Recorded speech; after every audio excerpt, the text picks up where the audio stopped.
Linda. Bonjour Nora. Alors on se retrouve dans le cadre de ce deuxième Love & Sex Festival où vient de se tenir un atelier à destination des parents, quand et comment parler de sexualité avec ses enfants et ses adolescents. Vous avez bien des choses à nous dire à ce propos. Effectivement, donc en fait au niveau du centre de planning familial, on mène tout le travail des FRAS. Donc l'éducation vie affective, relationnelle et sexuelle. Et donc non seulement c'est permettre d'informer les jeunes sur la sexualité, sur la contraception, mais surtout d'ouvrir un espace de parole. Parce que avant on était souvent dans un discours hygiéniste. Il faut se protéger des grossesses non désirées, il faut se protéger des maladies, etc. Maintenant, on est plus dans un débat où on va parler du plaisir, de la notion de consentement, parce que ça, c'est aussi important. Ça permet aussi de déconstruire certaines violences qui pourraient apparaître ou certains stéréotypes. Bien voilà, c'est permettre à ces jeunes de pouvoir parler de leur sexualité, de parler des craintes, de parler de ce qu'ils vivent, des relations filles-garçons, parce que ça aussi, ça les intéresse. Les garçons ont envie de savoir comment les filles fonctionnent. Et inversement, les filles ont besoin de savoir aussi comment les garçons fonctionnent. Donc, c'est important de pouvoir réinstaller un dialogue et surtout de dire que finalement, la sexualité, ça n'est pas quelque chose de sale.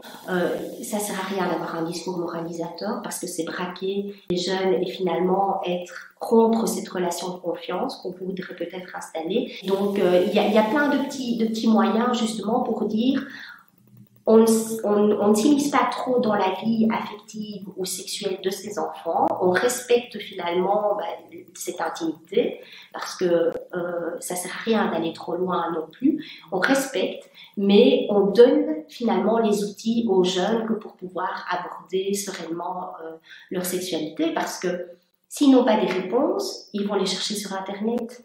Et là, c'est souvent des réponses foncées, avec parfois où on a l'impression que la sexualité, c'est le film porno où on enchaîne telle position. Et finalement, on a l'impression d'être dans quelque chose d'hyper performant. Donc, ce qui est beaucoup plus difficile aussi pour les garçons. Donc, les filles s'enferment dans des images du corps très, très codées. Et les garçons sont finalement enfermés dans quelque chose où on demande de la performance chez eux.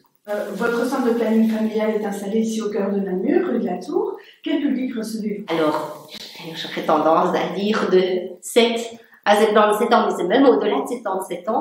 Le centre de planning a une équipe pluridisciplinaire, donc on a des psychologues, médecins, juristes, assistants sociaux. Et les consultations psychologiques sont réservées à un large public. La consultation médicale est plus axée sur la santé sexuelle, donc, mais c'est ouvert aux ados. On a même, j'ai même tendance à dire qu'on a des petites filles qui viennent aussi parce que ici au planning familial, notre médecin fait les certificats et les examens de mutilation.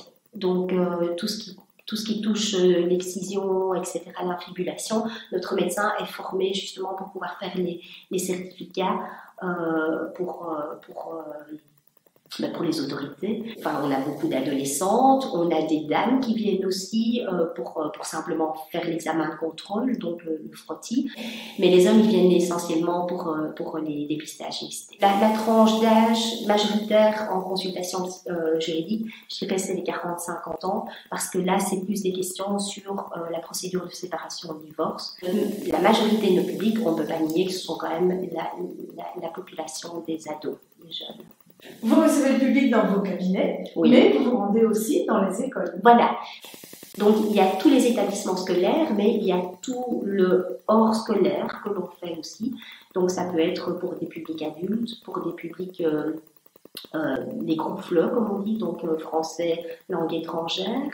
Ça peut être aussi dans les institutions, et notamment, on aborde la question de la sexualité des personnes en situation de handicap. Donc on brasse vraiment avec les brasses, on brasse tous les publics et toutes les thématiques. On mène plus ou moins entre 250 et 300 heures d'animation par an. Donc on touche toutes les thématiques comme les relations égalitaires, l'hypersexualisation, le consentement, la conception, les IST. C'est vraiment informer, c'est d'abord informer, mais c'est surtout aussi ouvrir un espace de parole pour les jeunes, de manière à ce qu'ils puissent aborder les thèmes de la sexualité en toute confiance. Merci Linda. De rien.